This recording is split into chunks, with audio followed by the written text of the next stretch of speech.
I think the two easiest times to make money in college football. The first 3 weeks of the season when you clearly have the advantage over the odds makers because they have no clue what to expect from the teams coming into the season any more than you do.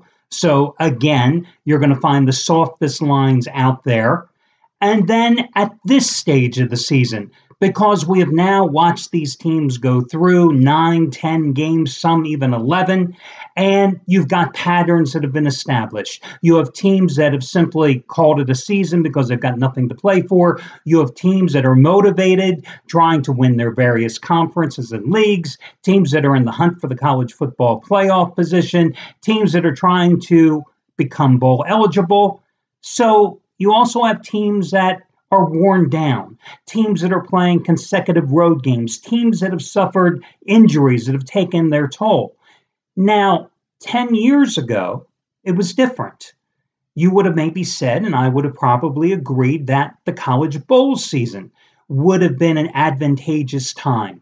But the college bowl season has changed because all the coaching changes, all the players becoming ineligible, players now, as you've seen in the past couple of bowl postseasons, holding out, not playing because they don't want to hurt their NFL draft chances, taking perhaps too many risks because of injuries. Players, 24 hours before the game, suddenly being ruled academically ineligible or being, thrown off the team because of some ridiculous suspension for one reason or another. And you always have to question a team's motivation when it comes to the postseason. Do they really care?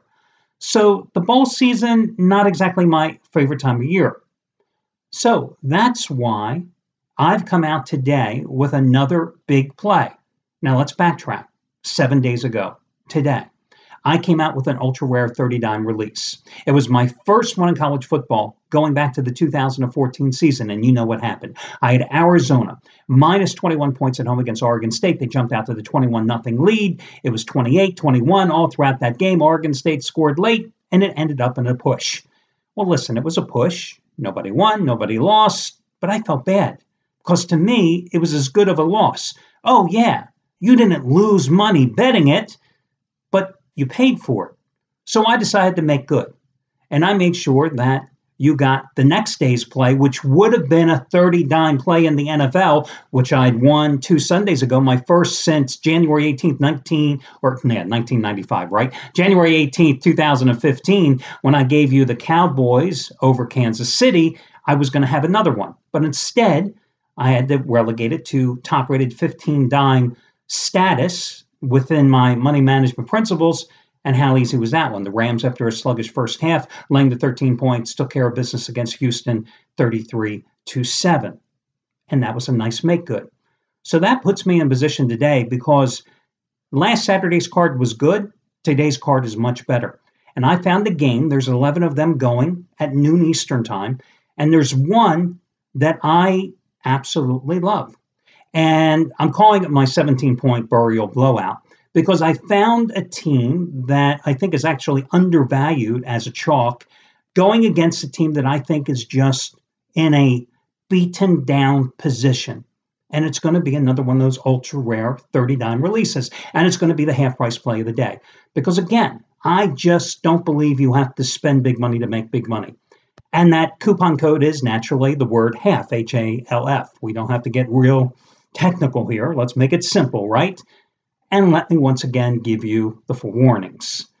I'm not telling you to mortgage the future on this. I'm not telling you to take the rent money and put it on it. I'm not telling you to take the college kids' tuition or the money you've earmarked for the Christmas club.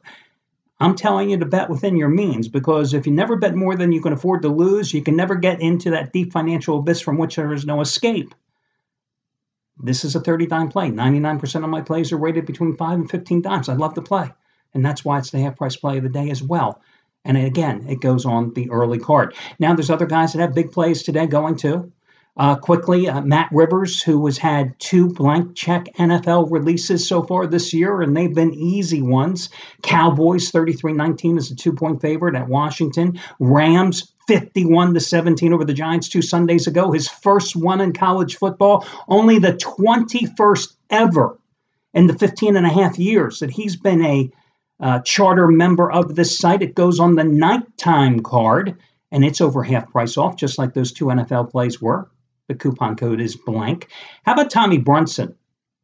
Had his second ever 150-dime NFL release since he joined the site here early September. It was the Steelers on Thursday night. Second ever college football 150-dime play. It goes on the early card. It kicks off at noon Eastern time, not the same game that I am on. 150-dimer, 150, D-I-M-E-R. It is over half price off. He's made $10 bettors over $5,200 the past 13 days and had a hell of a lot of football winners along the way, including a 75-dime winner on Western Kentucky in triple overtime over Middle Tennessee State last night.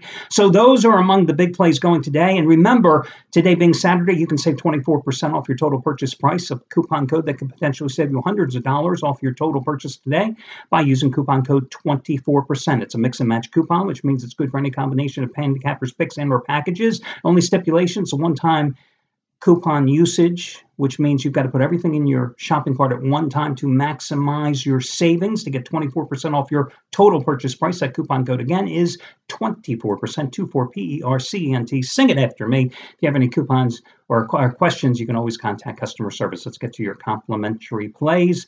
Let's see if I can run these in reverse chronological order for you. Let's start with the big game, which of course I'm referring to that little game in Palo Alto tonight called between Stanford and California, the 120th edition of the seventh oldest rivalry in Division I college football action, dating back to 1892. The Cardinal have won 7 straight and 8 of the last 10, covering the last 5 in this series. Stanford head coach David Shaw has never lost a game against California, 7-0 in this series. I don't think he's going to lose this one tonight. In fact, I think the Cardinal, a 2-touchdown favorite, will cover once again here. You know, it's amazing what Bryce Love has done, even though he's not playing at 100% because of a sprained ankle. Only at 75%, he still was a monster in that upset of Washington last Friday night, giving him an extra day prep and rest for this game at home. Love last week against the Huskies, all he did, 30 carries, 166 yards for a guy who's run for over 1,600 yards already this season, averaging 180 yards a game, averaging 9 yards per carry this season. The Cardinal 4-0 at home, only averaging 42.7 points a game. Yeah, they have a game next week against Notre Dame, and they're coming off the upset against Washington. I don't buy into the fact that this is a letdown game or this is a look-ahead game. This is Cal. This is the big game. This is your rivalry game. You're not overlooking California here. And by the way, the Golden Bears have lost 11 consecutive Pac-12 games outside of Memorial Stadium in Berkeley. I don't see them covering this game. Am I a little concerned that Stanford has Costello, the freshman quarterback, making just his third start? Yeah, because he's not exactly a great passer at this stage of his career. But I just think that Stanford has a great defense, and I think they're going to get the job done here. Another nighttime game. I like LSU minus the 15.5 to 16 points at Tennessee. Hey, Tennessee finally made the move. They got rid of Butch Jones. Gee, did anybody see that coming? They put Brady Hoke in charge. Big deal. Is that going to improve their run defense? I don't think so. They can't stop the run. What is LSU going to do? They're going to run like crazy tonight. With Darius Geis, he should maybe get 250 yards against them. I mean, it was just a couple weeks ago. He had, 226 yards at Ole Miss. He could probably do the same. He's healthy. This is a guy who early in the season, when LSU was struggling offensively, he was bothered by a lot of little injuries to his knee, to his shoulder, to his ankle, but he's healthy now. He's coming off a big game at home against Arkansas. LSU is rolling. This is a Tennessee team that has nothing to play for. They were just walloped last week at Missouri. What was it, 50-17, I think the final score in that contest. It's not going to get any better. I think LSU is a cheap chalk, and that says a lot when you're laying 15.5 on the road. So I like LSU in this contest. I like Penn State today. Yeah, minus 26, 25.5 points at home against Nebraska. Tell me, what does Nebraska have to play for? I mean, last week you lost 54-21 at Minnesota. Your head coach is going to get fired after next week's final game, right? You lost 54-21 last week at Minnesota, and in that game, you allowed 409 rushing yards. Could have been 490. It probably wouldn't have mattered, okay? Saquon Barkley, the guy who got off to such a tremendous start from Penn State. He hasn't topped 100 yards just once in the last 6 games. He only had 35 last week against Rutgers. He's only rushed for 142 the past 3 games for the Lions. Now, granted, they played some stiff competition.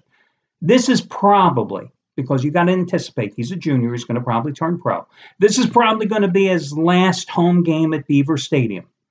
You don't think Penn State's going to turn him loose? You don't think he's going to have a big game? Oh, I think he's going to have a big game. And listen, I don't think Nebraska's going to be able to stop him. They're 105th in the nation in stopping the run. I just think Penn State is due to blow somebody out, and it might as well be Nebraska. So I like them big in this game. Your final complimentary play, by the way, let me just check and just... I got to check. What's the other game I promised I'd give you? Oh, West Virginia and Texas. I like the Mountaineers in this game. They're a 3-point favorite at home. I would absolutely go ahead and buy down the half point if this line is anywhere between 3 and 4.5, which is my standard advice in this particular situation. Listen, West Virginia, a dynamic offense. That's more than we can say about Texas, right? Longhorns obviously need a win to clinch their first bowl appearance since 2014, but I just don't think they're going to get it here. Will Greer, number 4 in the nation, averaging 344 passing yards a game for the Mountaineers, 34 touchdowns. Now, he does have 7 interceptions in the last 3 games after only 5 in the first 7. But I think the key in this contest is the Mountaineers are weakest at stopping the run. But UT has shown all season they've been unable to establish a ground game, averaging just 135 yards on the ground. They've also, with their injury issues on the offensive line, struggled to protect either quarterback that has played for them this season. I just like the Mountaineers, who are 9-1 in November since 2015. To me, I'm looking at a virtual pick'em game. All you're asking me to do is take a Mountaineers team that can put points on the board to win by a field goal at home. I'm on West Virginia. In terms of how I like these games, I'll tell you what, I like Penn State, LSU, and West Virginia. Throw them in a hat. I like them all equally. I probably like the 2 big favorites a little more. So I say LSU and Penn State are the top 2, followed by West Virginia and then Stanford. So those are your 4 complimentary plays. I wish you well, and we're going to do this again on Sunday.